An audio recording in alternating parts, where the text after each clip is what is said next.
आज की ये कहानी एक ऐसे डॉग के बारे में है जो अपना अस्तित्व बनाए रखने के लिए संघर्ष करता है। क्या वो इस सफर में कामयाब हो पाएगा? आइए जानते हैं। सोने की तलाश में लोग अलास्का के इलाके में खोजी मिशन पर जा रहे हैं और उन्हें डॉग स्लेड यानी बर्फ पर कुत्तों द्वारा खींचे जाने वाली बग्गी चलाने के लिए डॉग्स की जरूरत है। इसलिए डॉग्स की डिमांड बढ़ गई है। बक जज मिलर का डॉगी है और गांव के सारे लोग उसे पहचानते हैं। बक हमेशा शैतानियां करता रहता है। आज जज मिलर का बर्थडे है और मेहमानों के लिए पकवान बनाए गए हैं, पर बक सारे पकवानों को तहस नहस करके पूरी पार्टी खराब कर देता है। इसलिए जज मिलर बक से नाराज हो जाते हैं और उसे पोर्च में सोने की सजा देते हैं। उस रात कुछ लोग बक को अगवा करके बेच देते हैं। उसका नया मालिक उसे बेचने के लिए अलास्का ले जाता है।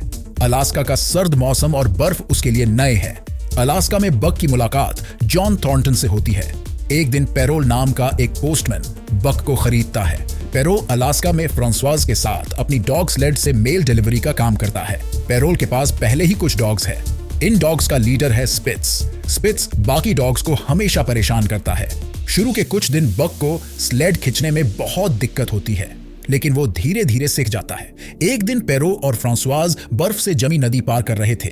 तभी एक जगह बर्फ टूटकर फ्रांसवाज डूबने लगती है। पेरो उसे बचाने दौड़ता है, पर वो कुछ नहीं कर पाता। बक फ्रांसवाज के पीछे नदी में कूद जाता है और उसे बचा लेता है। अब बक पेरोल के साथ साथ फ्रांसवाज का भी चहेता बन गया है। ये देखकर स्पिट्स उससे जलने लगता है।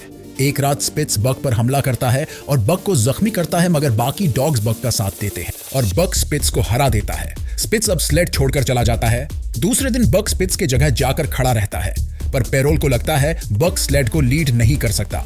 लेकिन बक स्लेड को लीड करने के लिए अड़ा रहता है और बाकी डॉग्स भी उसका साथ देते हैं। आखिरकार पेरो मजबूर होकर बक को लीड करने देता है। उस दिन बक स्पिट्स से भी ज्यादा तेज और अच्छी तरह से स्लेड खींचता है और उन्हें आइस स्लाइडिंग से बचाता हुआ समय पर पहुंचा देता है। दूसरे दिन बक की सवारी चिट्ठियां लेकर वापस लौटने के लिए निकलते हैं, पर जॉन थॉर्नटन अपना खत देने के लिए लेट हो जाता है। जॉन दौड़ता हुआ स्लेड के पास आता है, मगर पेरो खत लेने से मना करता है, पर बक उसका खत ले लेता है। अब बक अपने काम में खुश है, मगर फिर एक बार बक की किस्मत फूट जाती है। अलास्का में मेल डिलीवरी सर्विस बंद करके टेलीग्राफ सेवा शुरू की जाती है, इसलिए स्लेड का अब कुछ काम नहीं। पेरो और फ्रांसवाज दुखी मन से बक को बेच देते हैं। एक दिन हैल नाम का आदमी बक और उसकी टीम को स्लेड खींचने के लिए खरीदता है। हैल सोना खोजने के लिए एक मिस्टीरियस जगह जाने वाला है, मगर स्लेड के पहिए बर्फ से जमे होने के कारण बक स्लेड नहीं खींच सकता। पर हैल को लगता है बक आलसी है, इसलिए वो नाटक कर रहा है। हैल का आदमी बक को मारने के लिए जाता है, तभी वहां जॉन आ जाता है और स्लेड के जमे हुए पहिए निकालता है। पर जॉन हैल को मिशन पर जाने के लिए मना करता है, क्योंकि जल्द ही बर्फ पिघलने वाली है और ऐसे में स्लेड खींचना मुश्किल हो जाएगा। इसमें उनकी जान भी जा सकती है, पर हैल नहीं सुनता। स्लेड थोड़ी आगे जाने के बाद बक बेहोश हो जाता है। जॉन हैल से लड़कर बक को स्लेड से छुड़ाता है और अपने घर ले आता है। बक 2 दिनों तक बेहोश रहता है। बक होश में आने के बाद जॉन उसे कहता है, तुम अब आजाद हो, चाहो तो तुम यहां रह सकते हो या फिर जा सकते हो, तुम्हारी मर्जी। ये कहकर जॉन दारू लाने के लिए बार जाता है। बक भी उसके पीछे जाता है। बार में हैल जॉन पर हमला करता है और उसे गुस्से से कहता है, तुम्हारी वजह से मेरी सारी टीम मारी गई। तुम्हें पता था मैं जहां जाने वाला हूं वहां बहुत सोना है, मगर तुम अकेले ही सोना हड़पना चाहते हो। तभी बक वहां आकर जॉन को हैल से बचाता है। इसके बाद जॉन और बक साथ रहने लगते हैं, लेकिन बक को जॉन का बहुत ज्यादा दारू पीना पसंद नहीं, इसलिए जॉन भी दारू पीना कम कर देता है। एक दिन जॉन बक को मैप दिखाता है और बताता है एक एडवेंचर ट्रिप पर जाने का उसके बेटे का सपना था और वो बक के साथ ये सपना पूरा करना चाहता है। बक भी खुशी खुशी तैयार होता है। अब वो दोनों एक नाव में अपने सफर पर निकलते हैं। कई दिनों के सफर के बाद वो एक रहने लायक जगह ढूंढ लेते हैं। नदी में उन्हें बहुत सारा सोना मिलता है। अब वो दोनों दिन भर सोना इकट्ठा करते हैं। एक दिन बक को एक भेड़िया दिखता है। बक उस भेड़िए का पीछा करता हुआ जंगल में जाता है। एक दिन उस भेड़िए का झुंड शिकार कर रहा था, तब एक भेड़िया नदी में गिर जाता है, मगर बक उस भेड़िए को बचाता है। फिर उनमें दोस्ती हो जाती है।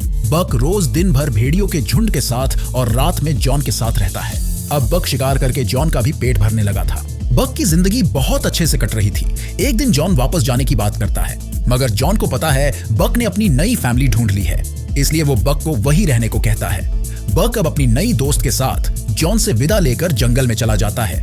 उस रात हैल जॉन पर हमला कर देता है। वो जॉन पर गोलियां चलाता है, इस वजह से घर को आग लग जाती है। एक गोली जॉन को भी लगती है। गोलियों की आवाज सुनकर बक वहां आ जाता है। हैल जॉन को गोली मारने ही वाला था, तभी बक हैल पर झपट्टा मारता है और उसको आग में फेंक देता है, लेकिन जॉन बुरी तरह जख्मी हो चुका है, इसलिए वो भी धीरे धीरे अपने प्राण छोड़ देता है। अब बक ने जंगल में नई फैमिली बनाई है। उसे 2 बच्चे भी हैं, जिनमें इंसानों जैसी समझदारी और भेड़ियों जैसी ताकत का अनोखा मिश्रण है। इस तरह बक अपना अस्तित्व ढूंढ लेता है और ये मूवी समाप्त होती है। मूवी के बारे में आपके विचार हमें कमेंट बॉक्स में बताइए और फ्राइडे रिकैप चैनल को सब्सक्राइब करना ना भूलें। तो मिलते हैं अगले वीडियो में, तब तक के लिए गुड बाय।